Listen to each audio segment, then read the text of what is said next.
Γεια σας, θα τραγουδήσουμε το τραγούδι του Τσουλουνά, Ζουγανέλη. Τα λέμε. Έχω μαζί μια φίλη μου, το όνομά μας δεν σας είναι υπέρ. Θα σας παρακαλώ να είστε επιλικείς με τα σχόλια και την τεχνολογία σας και καλά τεχνολογία σας τώρα, γιατί αυτό το βίντεο είναι το πρώτο που ανεβάζουμε εμείς σαν γκρουπάκι. Ας ξεκινήσουμε. Αγαπημένη ζωή κυλάει σαν ποτάμι. Είναι τα δάκρυα βροχή.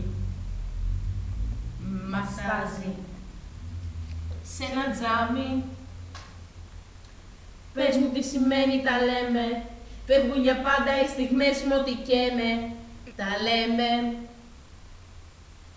Τόσο γενική αυτή η φράση. Ταιριάζει τέλεια στην κρύα σου στάση. Τα λέμε. Να αγκαλιαστούμε τελευταία φορά. Να κλαίμε. Μπάστα δεν πονάνε οι λέξεις.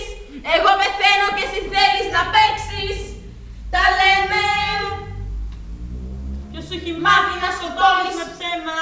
Σκληρούς ανθρώπους. Ποτά σαν εμένα. Χειρότερο Και από βρισιά. Τα λέμε. Έπρεπε απλά να μπεις.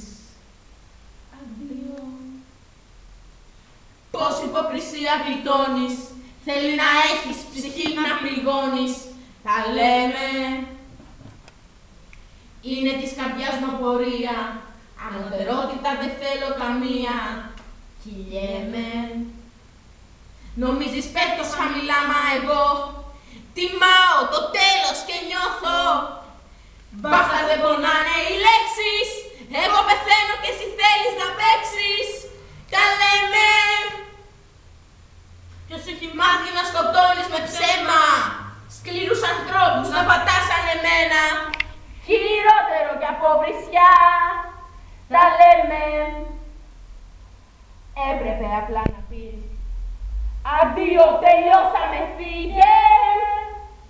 Μην τολμήσεις να με βρεις ξανά. Δεν τα λέμε πια ποτέ.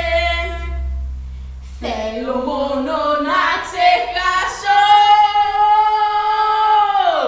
Μπάστα δεν πονάνε οι λέξεις. Εγώ πεθαίνω και εσύ θέλεις να παίξεις. Τα λέμε. χειρότερο κι από βρισιά. Τα λέμε. Άκου κάτι αληθινό. Αγάπη μου, αντίο.